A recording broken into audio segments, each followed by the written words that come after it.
आपल्या बारामतीत शरद पवार विरुद्ध काकडे हा संघर्ष सुमारे 5 दशकांचा।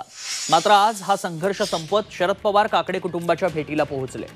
बारामतीतल्या निंबूतमध्ये मुंबई फेडरेशनचे उपाध्यक्ष शामराव काकडेंच्या निवासस्थानी पवारांनी काकडे कुटुंबाची भेट घेतली आहे। माजी खासदार संभाजी काकडे यांच्या पत्नी कंठावती यांचं नुकतंच निधन झालं। त्यानंतर पवारांनी सांत्वनासाठी काकडे कुटुंबाची भेट घेतली आहे। पवार काकडे संघर्ष सर्वांना ज्ञात आहे। त्यात सुमारे 55 वर्षांनी पवार काकडेंच्या भेटीला पोहोचले। पवारांविरोधात काकडेंनी अनेकदा खासदारकी आणि आमदारकी लढवली होती।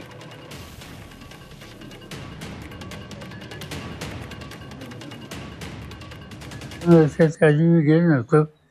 तसेच त्यांच्या कुटुंबामध्ये एक दुःखद घटना घडली म्हणून त्या ठिकाणी मी केलं होतं। याच्या आधी त्या कुटुंबाचे मुघलच्या नंतर जे प्रमुख होते बाबालाल ते गेल्याच्या नंतर सुद्धा मी त्यांच्या घरी गेलो होतो। हे एक सभ्यता आणि सुसंस्कृत करण्याचं लक्षण आहे।